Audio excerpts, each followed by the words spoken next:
The U.S. Arab Radio Network is proud to offer the Ray Hanania Show with veteran journalist Ray Hanania, the U.S. correspondent for the Arab News newspaper. U.S. Arab Radio broadcasts content Monday through Friday at 8 a.m. on WNZK AM 690 in Detroit, WDMV 700 in Washington, D.C., and simulcast through stations around the country. Programs will rerun from 5 till 6 p.m. Visit us on Facebook at U.S. Arab Radio, and we're also streaming live on Facebook.com/Arab News. And good morning, everybody. This is Ray Hanania here on Wednesday, May 5th, 2021, 8 a.m. Eastern Time, 7 a.m. in Chicago, broadcasting live on WNZK AM 690 radio in Detroit and WDMV AM 700 radio in Washington, D.C. We're also streaming live on the Arab News Facebook page at facebook.com/Arab News. And we have a great lineup today, talking about a very difficult topic of discrimination against Arab Americans. This fall, the nation will commemorate the 20th anniversary of September 11, 2001 terrorist attacks. After the attacks, Arab Americans and people who looked Middle Eastern or who were perceived as being Muslim were attacked. Nearly a dozen Americans, mostly non-Arabs who looked Middle Eastern, were killed in the post-September 11 hate vengeance attacks. And since then, according to the Pew Research Center and the Institute for Social and Policy Change, acts of racism have increased since September 11th. Not that it began September 11th, but they've increased, and there's been a steady rise in the number of attacks against Arabs in America and Muslims, Christian and Muslims. We're going to be speaking with two leaders of the American Arab Anti-Discrimination Committee, ADC, Samar Khalaf, the president of ADC, and Abed Ayoub, who is the ADC Legal Counsel, about what the Arab American community experienced over the last 2 decades and what we can expect and what we can do if you are the victim of discrimination. And in segment 2, toward the end of the show, we're going to be speaking with reporter Deema Al-Khudair. She's a writer with Arab News who featured a new contingent. She did a story on a new contingent of security guards at the Prophets Mosque in Medinah. They're all women, and they're providing security assistance support for women pilgrims at the mosque during the Ramadan season. She wrote an insightful story headlined, "An Honor and Duty, Meet the Female Saudi Officers Guarding the Prophets Mosque in Medinah," that appeared last week at arabnews.com if you want to check that story out. But first, we're going to take a quick break here at the Ray Hanania Show, brought to you by Arab News at arabnews.com on the U.S. Arab Radio Network. And we are streaming again on Facebook, facebook.com/Arab News. I'm Ray Hanania. We'll be right back with our guests right after these messages. ArabNews.com, bringing you breaking news from across the Middle East and the latest on Arabs in America. Get inside the latest headlines with expert analysis and insights at ArabNews.com. Join over 5 million Facebook fans and over 10 million monthly readers. ArabNews.com. News that matters to you. Life is a nonprofit charity that's provided humanitarian aid and development to people and communities for over 25 years, regardless of race, color, religion, or cultural background. When disaster occurs here or around the world, Life for Relief and Development rushes in to provide food, medical aid, and shelter to those in need. Please help improve these efforts. Make your tax-deductible donation to Life now at lifeusa.org or call 248-424-7493. While we've been staying safe at home, scientists have been on a journey. The destination, a COVID-19 vaccine. This journey began decades ago with research into other coronaviruses. Scientists built from there with months of research and development, cooperation with other experts worldwide, and clinical trials on tens of thousands of volunteers of diverse race, age, and health status. They arrived at a safe, effective vaccine, and hundreds of thousands in Michigan have already been vaccinated. But the next step is ours. We need to get the vaccine when we can. Keep wearing masks correctly and taking precautions until we reach our destination, freedom from COVID-19 and getting back to the lives we love. Discover the facts for yourself at michigan.gov/COVID vaccine. A message from the Michigan Department of Health and Human Services.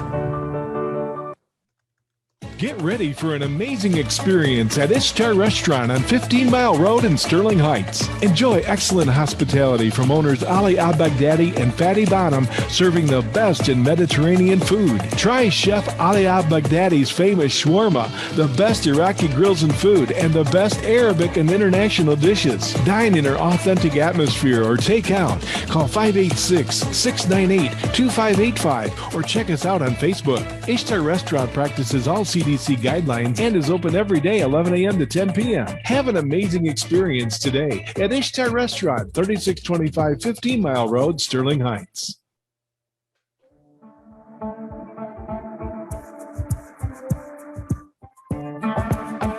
The U.S. Arab Radio Network is proud to offer the Ray Hanania Show with veteran journalist Ray Hanania, the U.S. correspondent for the Arab News newspaper. U.S. Arab Radio broadcasts content Monday through Friday at 8 a.m. on WNZK AM 690 in Detroit, WDMV 700 in Washington, D.C., and simulcast through stations around the country. Programs will rerun from 5 till 6 p.m. Visit us on Facebook at U.S. Arab Radio, and we're also streaming live on facebook.com/Arab News.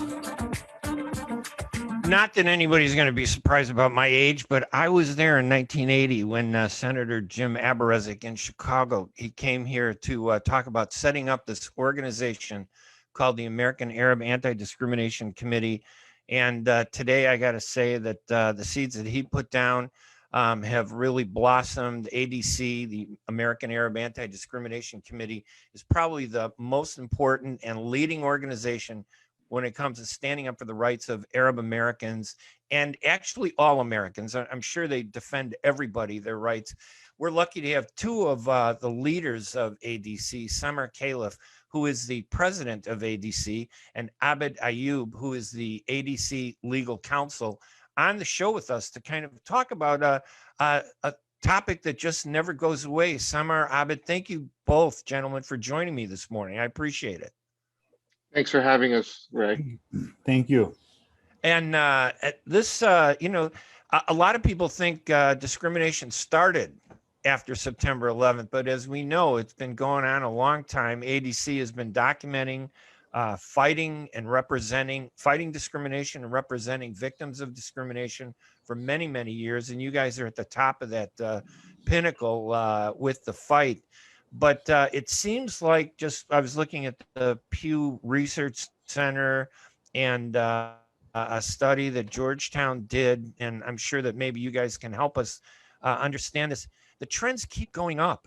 You know, when you look at the data each year, more and more discrimination against Arab Americans, Muslim Americans, and not just Muslims, but Christian Arab Americans, and anybody who looks like the three of us. We're victims of that. Maybe Samar, tell us a little bit about, how serious of a problem do you think we face? I know it's a serious problem, but is it getting worse? Is it getting better? Give us your perspective on that. Well, as you said, discrimination has been around for a long time, since the beginning of this country, and it's unfortunately something that's going to be with us for a long time as well. We as a community have been experiencing discrimination since we first came to this country. 9/11 sort of elevated it and heightened it. And it made it more sort of violent. We know, for example, that the first victim of a 9/11 backlash was actually against a Sikh American, right? Who was shot and killed in Arizona. So what ends up happening is what we see is whatever current events is occurring will increase or decrease sort of the discrimination or hate towards our community. And that discrimination can take many forms. It's not always violent. We always think of, a hate crime as something that's physical or violent. Now with the internet, we're seeing a lot more bullying, a lot more cyberbullying against Arab Americans. A lot of it aimed towards our children. So it's sort of evolved into something different, something new, a new way of doing it. So that's sort of the bigger issue that we're having because of COVID. A lot of this hate went online because people were isolating themselves. Does not mean that the hate stopped. It just means it took a different form. Abed, does in your eyes, do you see this really getting worse? I mean, we're coming up to the 20th anniversary. First of all, it's hard to believe 20 years have gone by that quickly. But after September 11th, it was horrible. I remember going to a store and somebody painted on their car. They felt compelled to paint with paint on a brand new car that said, "Mess with an American, go to jihad." And he couldn't even spell the words right. And I'm thinking, what is the problem here? Is it getting worse in your mind, or are we seeing a positive change in maybe a silver lining in this dark cloud? Well, thanks for having us, Ray. Look, I think, the answer to your question is a little bit of both. I definitely do feel it is getting worse. I think, a lot of people look at the past 4 years under the Trump administration and think that this is a new form of hate, bigotry, and discrimination we've seen in this country. But the era of politics he ushered in, or he unveiled, started with 9/11, and then you began seeing an increase in the hate rhetoric. You began seeing it appear with our politicians. I often look at the Ground Zero Mosque in New York as the catalyst event, which really launched a lot of the Islamophobia and a lot of the anti-Arab sentiment we see today, and a lot of the xenophobia started around that Ground Zero Mosque. That gave a platform to a lot of hate groups and really elevated the hate industry, and ultimately led to the election of Trump, which ultimately has led to now seeing open bigotry, open hatred against Arabs, against Muslims, against South Asians in our politics. So in our, with our elected officials openly, pre 9/11, with Bush and others, you still had the pictures of the mosques, you still had the, ceremonial things they did to try to keep things quiet. But I think that's gone. I think it's, unfortunately for some people, hatred, bigotry, hate crimes are accepted and sometimes even doubted, right? They'll say, "Oh, this is not real. This is false flag." The silver lining, a lot more coalition partners, a lot more support from other communities. Arabs are now at the table when it comes to, drafting hate crimes legislation, when it comes to tackling hate crimes, and when it comes to, making decisions on what policies will be implemented, to address this issue. And we're at the table when it comes to other issues that impact us as a community as well. So that's a little bit of the silver lining, is that, we are at the table now and making these decisions. I remember when I first started in journalism in the 70s, there were politicians who used us as a means of rising up. There were all kinds of discrimination. It wasn't as bad back in the 70s. They hated us, but they didn't feel compelled that in many cases to do as much to us as they're doing now. Yeah. But politics does play this game. I mean, some of the people that say they love us, I don't want to get into this political argument about Trump and Biden or Clinton or Bush, but one politician openly says it, another politician kind of says that he is against it, but sometimes we don't see the change, really. The atmosphere may not seem as charged, correct? I mean, things have changed since Trump left office in terms of rhetoric, but are they really helping? Are people actually helping us in government? With the census, with empowerment, including us, all that stuff, right? Samer, what do you think? I look, as Abed said, there is sort of a silver lining to everything. We haven't included more. Could that go further? Could the administration include us even more? Absolutely. For the most part, the president of the United States really hasn't sort of recognized our community. He's done so on the down low or in little statements here and there. But when was the last time an American president has actually addressed our community directly, either by video or at one of our meetings. It just doesn't happen. But I also think that's sort of a product of our demographics. How many Arab Americans are in the United States, for example? We don't know. We don't have a good number. How many of us actually vote? Unfortunately, we know it's not a very good number when we consider how many people are in this country, the percentage of people who vote. So we have to also do a better job of making ourselves more needed, more crucial to their election. So that's what we have to do on our part. What they have to do on their part is a little less of the sort of token showing up to our events, that kind of stuff. Only dealing with us during Eid or during other holidays or even during tragic events, but having more of a one-on-one open dialogue with our community, I think is the other issue that we need to do. But you're right. I mean, we've gone a long way, but we have a long way to go as well. Is it our community sometimes? I remember going to the movie and I'd see all the terrorists were all Arab, and they all look like my uncles.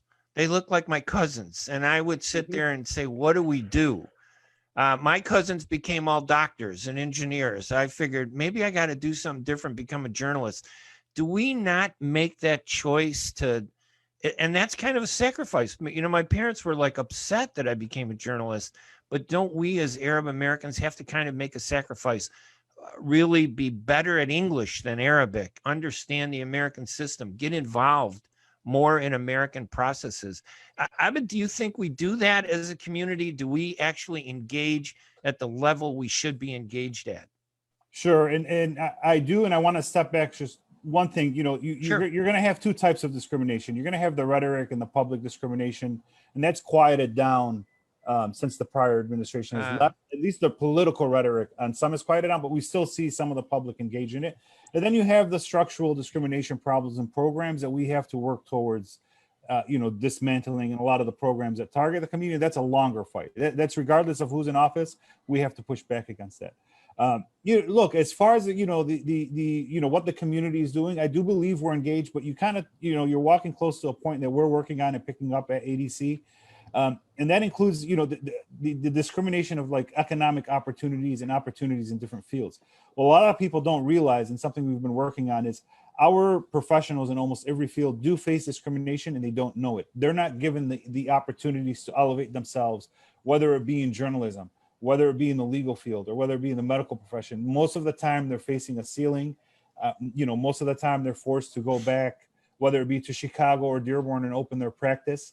We get a lot of complaints from individuals that are not given those raises, that are not given those senior leadership positions, at companies that, do production or journalism companies. So we do see now the new type of discrimination we are seeing is this, economic opportunities to elevate their careers. It's close to employment discrimination, but, on a level where, they're being denied the opportunity basically because of their race or ethnicity. So that's a big problem. That's something we are working towards, trying to find a way to fix that. And you're right, we do need to see people in different professions. And I do believe we see that. I think with the younger generation, you're seeing a lot more people involved in campaigns, involved in different fields, social media, the development, software development engineers. I mean, we are, actually in a week or two, we're having a panel at ADC of two Arab Americans who are involved in the Mars rover mission. So we are everywhere, right? It's how do we bring these talents together to advance an agenda? And I think that's what, the purpose of ADC is. But we do have people in almost every profession, but it's just, coming together to advance an agenda or a singular item is where the challenge lies. And as legal director, I'm sure one of your jobs is to represent it, and I'm sure with the support of the board and Samar as the president. But can you give us an example of is there a worst incident that you've come across that was like so shocking that it was like, or are they just come in two groups? Mildly terrible and really terrible. The shocking part of it is how mildly terrible they all are, and how consistent in fact pattern all the cases we get are. So you would expect you're going to get a case that's going to make headline news, but Unfortunately, a majority of the cases that are coming in, whether they're going to be in California or New York or anywhere in between, they all follow the same fact pattern. And that kind of shows you the perpetrators of discrimination all think alike. They all think alike. So that's the shocking part, is how similar they all are. Whether and you know, in the past year, because of COVID, we've seen an increase in housing discrimination, and how similar landlords are, and how homeowners associations are in their discrimination. Something we haven't seen in years past. We start getting these complaints, but you know, going after homeowners, going after tenants, not allowing tenants to use, you know, whether it be the swimming pool at a facility or common areas, or questioning them on what they're doing on the property. We're seeing a lot more of this, and it's just shocking how similar they are, not only with, you know, what Arabs are facing, but with the Black communities facing, with the brown communities facing. And, you know, these bigots all think alike. So, and Summer, we're obviously a part of the basic flow of discrimination that exists in this country. It's we saw Asians attacked. We've seen African Americans attacked. We've seen Hispanics, whites attacked. I mean, there is a group of, you know, a percentage, but it seems like we get more of it because there's only one organization, you know, maybe there are a couple, but ADC you guys have a tough fight on your hand trying to confront this. How do we do it? Is there a solution to, you know, confronting discrimination? How do we do that? That's the age-old question. I mean, look, like, as I said before, discrimination has been happening in this country since the founding of the country. It's just there, and I think that may be sort of a byproduct of how this country was formed. I mean, we were formed by people coming from all over the world to this country for freedom, for, you know, to avoid hate and to avoid violence. But when they come to this country, they bring their own luggage. You know, they bring the hate they had over there. They bring the stereotypes they had from wherever they came from. They bring it here, and when they get here, that hate sort of sometimes manifests itself. But look. I mean, it's going to be there. It's going to be there for a long time. We just, as a community, whether, you know, we're talking about the Arab American community, the Asian American community, whatever community, you have to be persistent and you have to be vigilant. And you have to understand that not all hate or discrimination is going to be the in-your-face type that's obvious. There is a lot of that you may not realize is happening. So, for example, if I were to apply for a job and I didn't get even an interview or a callback, is it because of my name? Maybe, but it's that sort of little slight things that in the long term hurt us, because it just doesn't give us the opportunity. The other problem that we as a community have is that we're sort of becoming the silent minority. A lot of us, for the most part, we look white. In fact, you know, we have this argument within our community and outside of community. Are we white? Are we a community of color? We are a minority, but the problem is we're not a recognized minority by this government. And that has sort of long-term and very dramatic problems. For example, we're an entrepreneurial community. We have many small businesses. We create jobs when we create our small little businesses. We are not entitled to the benefits of being a minority-owned business because we're not declared a minority. Right. So a lot of opportunities that we could have had during COVID, grants, low interest rate loans, technical assistance that are provided to, for example, the Asian American businesses, are not provided to our community. And so that becomes a problem. So we've become this sort of silent minority, where we're then we get all the negative of being a minority. We're discriminated against, where we see the hate, but we don't get as much help as some of the other minority communities get. And so that's something that we at ADC have been trying to sort of work to fight and work with the SBA, for example, the Small Business Administration, to rectify that. And that's one of the concessions we did get out of then candidate Biden, current President Biden, was that they were going to take a look or sort of study the issue of minority status for Arab American small businesses. And they've been talking about that for 40 years. You're right. Including us in the census. They've been talking about it forever. Abed, any comment? We're going to take a break in a couple minutes, but I didn't want to cut you off if you had something to say about that to add to it.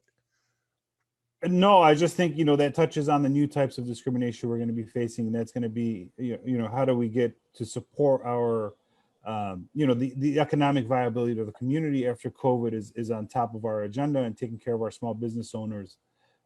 We realize in the past year, a lot of our small business owners have been hurt, or a lot of our workers have been hurt.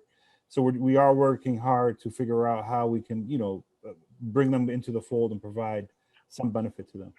All right, we're going to take a quick break here at the Ray Hanania Show on WNZK AM 690 Radio in Detroit and WDMV AM 700 Radio in the greater Washington, D.C. area, streaming live at facebook.com/Arab News. It is May 5th, Wednesday, and we're going to take a quick break. When we come back, we're going to continue our discussion on rising discrimination with two leaders of the American Arab Anti-Discrimination Committee, Abed Ayoub and Summer Khalaf. I'm Ray Hanania. We're going to be right back right after these messages. ArabNews.com, bringing you breaking news from across the Middle East and the latest on Arabs in America. Get inside the latest headlines with expert analysis and insights at ArabNews.com. Join over 5 million Facebook fans and over 10 million monthly readers. ArabNews.com, news that matters to you. Enjoy the first Syrian-style cuisine in Michigan. At Damas Cuisine and Catering, you'll find a wide selection of Syrian foods and sweets in our menu, like frikeh, hoisin, grape leaves with steak, mashawi platter, hot mahashi, char-grilled kebab, shawarma, and much more. Get super fast delivery from Damas Cuisine and Catering right to your door. Order online at damascuisine.com/menu and track your order live. Damas Cuisine and Catering, 28841 Orchard Lake Road in Farmington Hills. Call 248-987-4985. Are your hands feeling numb? Do you feel pain opening up a jar, turning a key? Are you noticing that your elbow and your shoulder are becoming stiff? Or were you recently injured in your arm?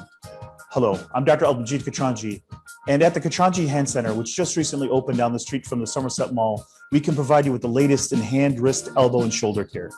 Visit us at www.katranjihandcenter.com to learn the latest techniques that we have to offer you, and I look forward to taking care of you. Visit us in Troy at 1565 West Big Beaver Road, Building F, or call Katranji Hand Center for an appointment at 248-869-4263. That's 248-869-4263.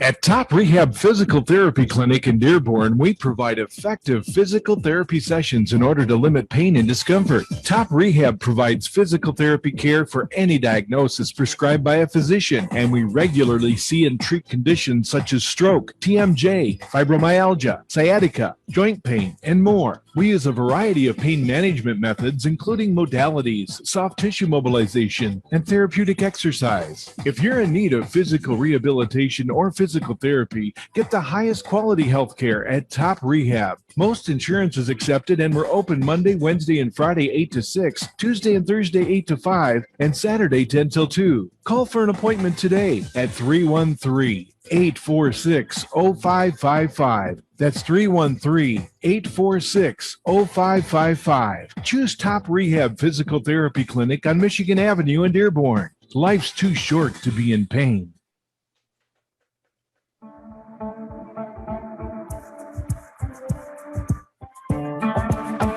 The U.S. Arab Radio Network is proud to offer the Ray Hanania Show with veteran journalist Ray Hanania, the U.S. correspondent for the Arab News newspaper. U.S. Arab Radio broadcasts content Monday through Friday at 8 a.m. on WNZK AM 690 in Detroit, WDMV 700 in Washington, D.C., and simulcast through stations around the country. Programs will rerun from 5 till 6 p.m. Visit us on Facebook at U.S. Arab Radio. And we're also streaming live on Facebook.com/Arab News. And welcome back to the Ray Hanania Show here at the U.S. Arab Radio Network, sponsored by Arab News newspaper. We are talking with two leaders in the fight against discrimination, Summer Khalaf, who is the president of the American Arab Anti-Discrimination Committee, and Abed Ayoub, the legal director of ADC. Their website, by the way, is adc.org, adc.org. Abed, can you give us an example? There have been some recent cases that are just astounding. There was a woman in Florida who some lady went up to in a grocery store and just started yelling about, you're a Muslim, you're a this, you're a that. Just I mean, I'm shocked. Can you give us some examples of the things that we see out there in terms of, and people need to know this, right? I mean, it's terrible to hear these stories, but they need to hear it. When we say discrimination, sometimes they go, oh yeah, everybody's discriminated against. I don't know if to our extent. What do you think, Abed? What are some of the cases you've seen? Yeah, as I said earlier, they do range, across the board. And there's the discrimination that you just mentioned, being called a name, being yelled at a store, out in the public at a store. We've seen quite a few of those over the past year or so. In the workplace, we get a lot of cases of people, again, not giving promotions, being questioned when they shouldn't, and of course, being denied accommodations, whether it be religious accommodations for both, Muslims and Christians. We have seen that. We've seen, Arab Christians who get discriminated against by being called Islamophobic names. We've seen, we've had Puerto Rican clients who get called, who were discriminated against. The employer thought they were Arab, so they make anti-Arab comments to them, but they still felt discriminated and called ADC for help. The housing discrimination claims, increasing rent when they shouldn't increase it, asking for, more security deposit when they really, you have no right to ask for it, making comments about, well, we know your type, you all don't pay rent on time, denying accommodations to public areas and housing buildings, whether it be the pool, putting up signs that say, no hijab allowed in the pool. We've had cases where, somebody working a common area asked a family, a mother and her 3 children, why are you speaking Arabic? So there's, the discrimination, sometimes it's in your face. It's there. It happens. I mean, a lot of the stuff you hear, you say, no way that's true. No way that could happen, but it does happen. There's a lot of ignorance out there coming our way. Has it risen to the level of, violence that we see, with the African-American community in some cases where the police have, stopped people and they just kind of go too far? I don't think every instance is like that, but there have been many where they just go too far and someone gets killed. We have had cases like that. Within the past few years, we've seen more visibility to those cases. We had a case at ADC where there was a young Arab man killed by police in South Florida a few years ago. And a lot of these cases, unfortunately, you're not going to hear about them unless they come forward. And that goes with all discrimination. Unless there's a camera going, unless, we're in an era now where unless there's a camera or it's on social media, we're not going to hear about it. So those cases do happen. Summer, is there a instance where people don't want to believe it's discrimination, where someone is discriminated against and the authorities say, no, that's just, it has nothing to do with hate? Do we have to fight to have our discrimination recognized at that level, I guess, is the question. Well, we do. We see, for example, that in the last several years, or even decade, we see a lot more of these hate crimes, sort of hate crime legislations popping up. in various states in the United States, sort of an enhanced punishment if your crime includes a hate crime component. And what we've seen across the board is a lot of law enforcement are reluctant to investigate crimes for a hate crime. They're reluctant to look into it as a hate crime. So, for example, if an individual is an Arab American gets into a fight and is beaten up, and is being taunted while he's being beaten up, he's being taunted with racial slurs. We see law enforcement sort of reluctant to go down the route that this was a hate-motivated crime. We had the Jabara case where the individual was actually shot execution style, an Arab American, for being Arab. So at the beginning, there was a reluctance to declare that a hate crime. But in those things, we have to sort of be persistent at. We had a recent incident in Nevada where a family was gunned down, and we weren't sure if it was a hate crime or not. Not all of these acts of violence are hate crimes. We can be the victims of, the run of the mill violent crimes. It happens. But we do see sort of that reluctance by law enforcement. One, to investigate it as a hate crime. Two, to declare it a hate crime. So we sort of at the ADC, and the lot that Abed does, is sort of keeps an eye on these investigations. We're not demanding that they all be declared hate crimes. We're just asking law enforcement to look into that angle and to rule it out, through evidentiary process. Is that a struggle, Abed, to get that done, you think? It is a struggle. It's a struggle across the board to get hate crimes reported and hate crimes counted. And I think any of our partners will tell you that, with the Jabara killing that did lead to the Jabara Higher Hate Crimes Act, which, made it a little, added some more pressure for counties and municipalities to report hate crimes. But we're still seeing an underreporting of hate crimes. And I think that's something all our communities are facing. All right, we only got a couple minutes left. And first of all, I appreciate you both coming on and joining us to talk about this. And we could go on for hours. I think one of the problems is we don't have enough Arab Americans in media. I'm convinced that if we had Arab American in every newspaper, 2 or 3, a lot of these stories would be focused on more.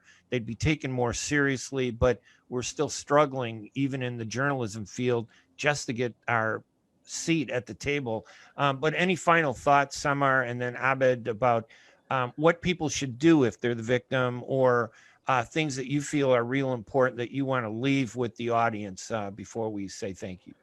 Well, I want to pick up on one thing that you brought up and you just mentioned, this issue of getting our people in the right professions at the right time. One of the issues that we have historically is that with our depiction in Hollywood. That as you said earlier, we're always depicted as the terrorists. And a lot of that stems from the fact that we don't have the Arab American storyteller. That all these sort of stories are written by white males. And that holds true for a lot of minority communities. So it's important that we get people within Hollywood who are about Arab Americans, writing about Arab Americans. And that's something in ADC that we've been trying. We've been working with Disney to get more Arab American writers on board. We just recently worked with a couple other organizations to sort of put together a cheat sheet for Hollywood writers, to get them to understand what our community is, to show them what the stereotypes are, to keep them away from that, and to sort of have them talk about the stories that we want them to talk about. That's the true representation of our community. I think that's important. We need to get people in journalism. We need to get people in writing in the entertainment field and working in the entertainment field to show a new sort of face to our community. Any final thoughts, Abed? Look, if you feel you've been discriminated against, contact us. Reach out, legal, Legal, at adc.org. We take cases from anywhere in the country. If you even have a doubt that it was discrimination, you're not sure, still reach out, because oftentimes you may be discriminated against and not know it, and we can help you resolve it. All right, listen, Summer Khalaf, president of ADC. The website is adc.org. Abed Ayoub, the legal counsel at ADC. Thank you both for, I know this subject really deserves hours. One day we're going to have a radio show that's going to be like mainstream. You know, when I first got hired in journalism, they thought I was Italian. Okay. I should have let them think that, because now I probably have a 10-hour radio show by now. Anyway, listen, thank you, Summer. Abed, again, it was very kind of you to join us. We really appreciate it. Thank you. Thank you. All right, guys. This is Ray Hanania here at the Ray Hanania Show on WNZK AM 690 radio and WDMV AM 700 radio in Washington, D.C. and in Detroit. We're going to take a quick break. When we come back, we're going to talk with our next guest, Deema Al-Khudair, who's going to talk to us about a story that she wrote for Arab News, which I thought was phenomenal, which reflects the rise of women, rights of women in the Gulf, where they're seeing more and more freedoms in Saudi Arabia, thanks to the leadership there. I'm Ray Hanania. We're going to take a quick break, and we will be right back right after these messages. ArabNews.com, bringing you breaking news from across the Middle East and the latest on Arabs in America. Get inside the latest headlines with expert analysis and insights at ArabNews.com. Join over 5 million Facebook fans and over 10 million monthly readers. ArabNews.com, news that matters to you. Ziyad brand, quality products from our family to yours. Ziyad Brothers Importing offers the finest quality products, including brands like Sultan, Kraft, Nestle, Hook, Rico Picon, Donna, and many more. Ask your retailer to carry these fine products, because you deserve the very best. For more information, visit our website at www.ziyad.com. That's www.ziyad.com. Ziyad, quality products from our family to yours. Wearing a mask is more than protection. It's a bridge to better days, the path back to celebrations with family, nights out on the town with friends, game days with your favorite sports teams, and the thrill of live concerts. But until we can all get the COVID-19 vaccine and build community immunity, which will take time, we all need to continue to stay careful, because Michigan's recovery is depending on you, and so are your family, friends, and neighbors. So even after you're vaccinated, wear a mask, avoid large gatherings, and social distance. One day in the near future, we will all be able to put this pandemic behind us. But until then, spread hope, not COVID. Learn more at Michigan.gov/coronavirus. A message from the Michigan Department of Health and Human Services. When you're looking for the best in optical care, Dr. Imad Nakash is your doctor to see. With years of experience and thousands of successful procedures performed, you can trust your eyes to Dr. Imad Nakash. See Dr. Imad Nakash and his professional staff for your eye care needs. There's 2 locations to serve you. In Hazel Park, call 248-336-3937. 248-336-3937. In Rochester Hills, call 248-299-3937. That's 248-299-3937.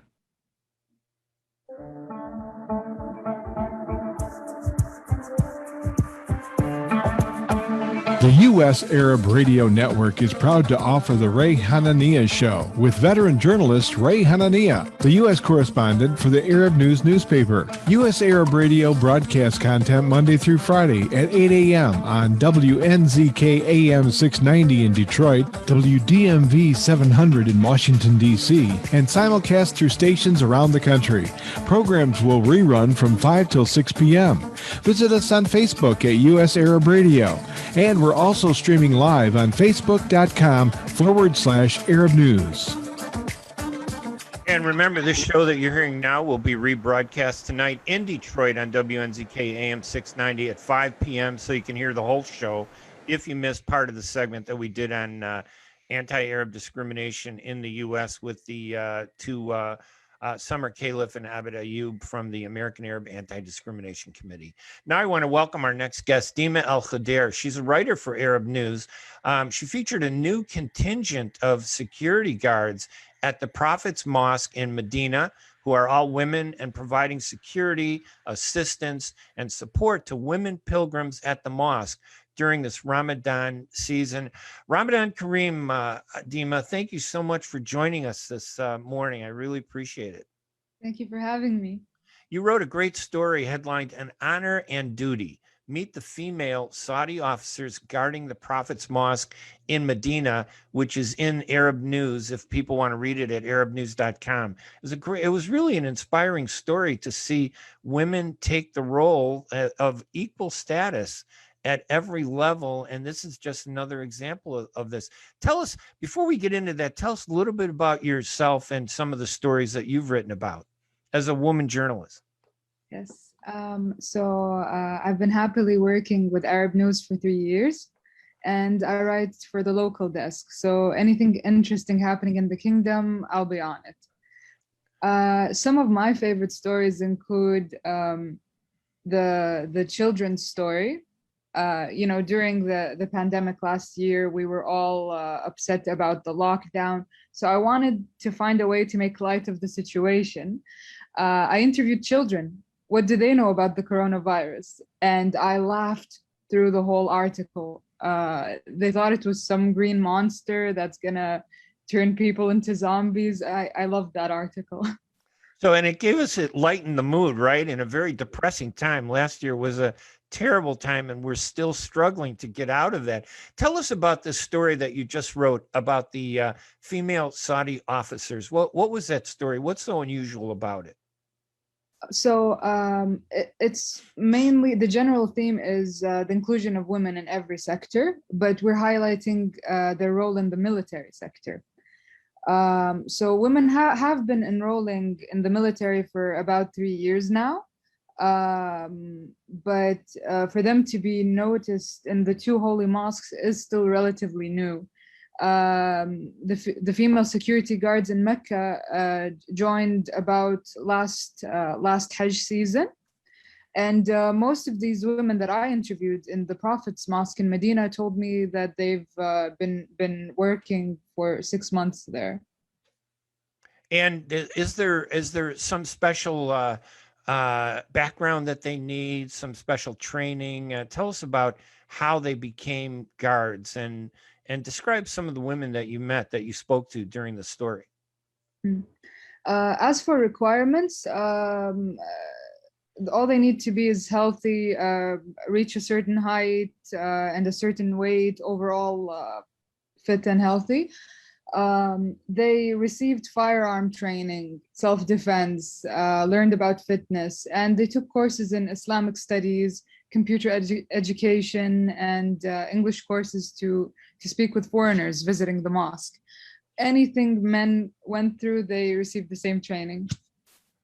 And there is a change under the Mohammed bin Salman in terms of his policies over the last few years to give women more rights in Saudi Arabia. This is one of those examples of what they've seen. How did the women feel about it? I mean, to be able to do this, there must have been a sense of pride for them that they're able to do exactly what the men do on the other side of the mosque. And I have the perfect example for you. So all of these women felt very empowered. And one of the women I interviewed told me that her whole family has a military background. All of her brothers are in the military, and this job position made her feel included. She felt right at home.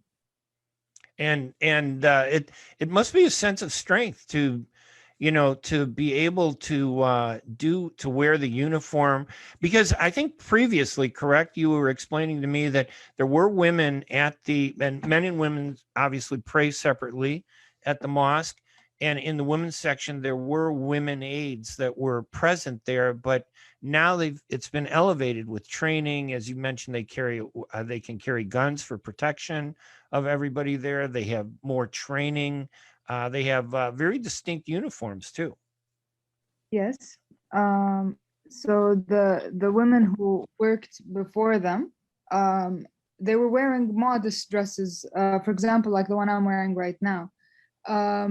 They help out the visitors in anything they need. For example, if someone's phone was stolen, they could come to them for help. Or if a woman needed medical assistance, they would call the medics for her. Simple stuff like that. But the female security guards are prepared for bigger situations. And I think you even had an experience there when you were there. And there have been a lot, and I can only imagine with so many people being there, especially during Ramadan, it gets very crowded and it gets very intense and very hot, I'm assuming, and, warm. So a lot of people probably they're dealing with medical issues, but you had a minor little incident too yourself. Yes. So I had a brief health issue during my visit at the mosque. I was taking a tour, familiarizing myself with the area, getting to know these women, and my blood pressure fell just a little bit. And I just placed my hand on my forehead. They all looked at me. They immediately knew something was wrong. They acted so quickly. They brought me a chair, and I had to break my fast then and there just to get my blood pressure up. They called the medics for me, and they were by my side the whole time. They didn't leave me alone. Not for a second did I doubt if I was in good hands. They even escorted me out of the mosque. They made sure I was okay all the way out. And as a woman, that must have given you a sense of pride that, these are women actually Yes. doing this at a higher level. And they've had the talent and qualifications always. It's just so nice to see it come out now. Yes. Honestly, I'm so proud of them myself as a Saudi woman. And throughout my job as a journalist, I witnessed all the changes the kingdom went through.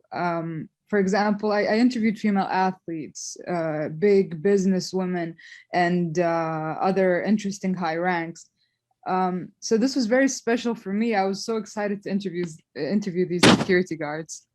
And any other stories or that you're working on that really stand out for you that you really enjoyed? I know the one with the children is that's a great story, because you're right. How we take it so serious and we get concerned and we get angry, but then to see these little kids how they view it, it just puts it in a right context, doesn't it? Tell us about any other stories that you've been working on that you've written for Arab News, for our listeners to maybe look up and read and enjoy. Well, during my first year, as you know, I have a soft spot for children. I love interviewing them the most. I interviewed the 7-year-old gymnast, and she wants to become a Saudi athlete when she grows up. So you could look that story up, and it's very endearing. And what kind of reaction do you get from the readers? I mean, do you actually hear from readers? I mean, for example, I heard that the story that you wrote about the female Saudi guards, the photos of them went viral on social media. It was just it was so moving and inspirational to see them. They actually contacted me. They messaged me thanking me. They were so happy to be represented in the way they deserve. And as professionals and doing everything. And I saw that photo every place that was in the paper. It was like everywhere. You couldn't miss it. And people were looking and going, okay, why is it so special? It is special. It is really a big deal. Any final thoughts at all, or anything that you wanted to mention that we didn't talk about, during the interview? That's all I have. That's okay. I know you're a journalist. One thing about journalists is we document and we write the story. We don't actually become the story. So don't feel. This is your first time on radio too, correct? Yes. All right. So we are contributing to that. Everybody is equal movement.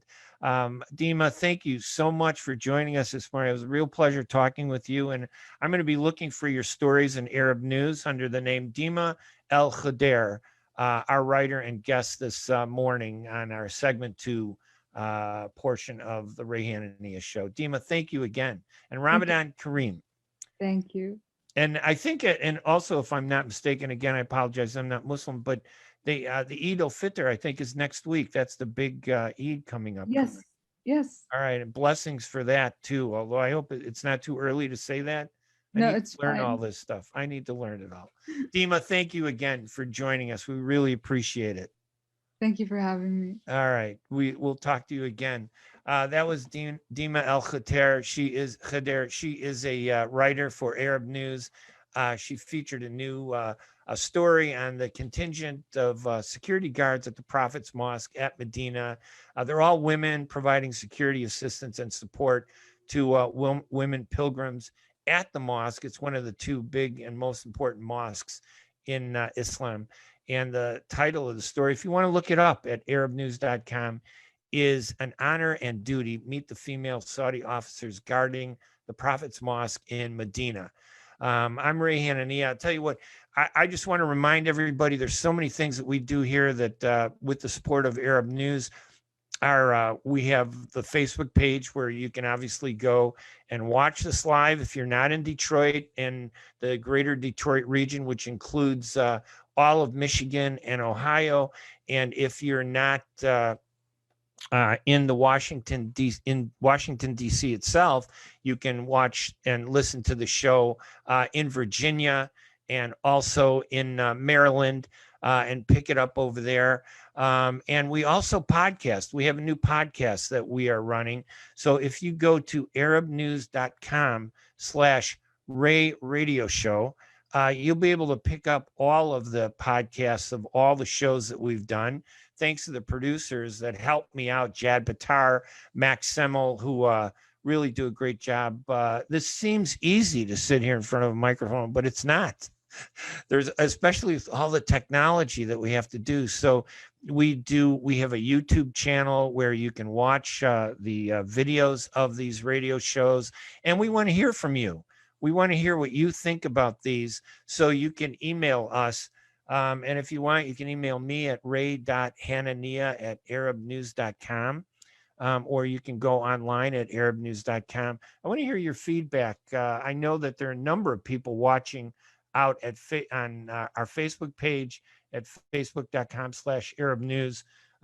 Thousands, as a matter of fact, have been watching the live broadcast, and that video will be at the Arab News Facebook page for you to watch later on if you want to watch the show where we talked earlier about discrimination and against Arab Americans in the U.S. And that applies to anybody, Arabs who visit from the Middle East, who come to the U.S.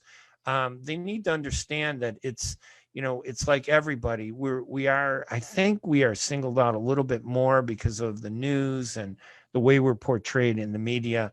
But much is being done, including by the guests that we brought on from the American Arab Anti-Discrimination Committee.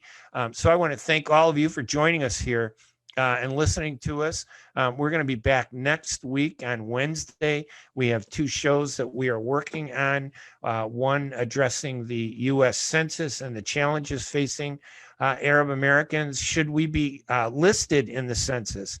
The census gives us power. Should we be listed as Arab?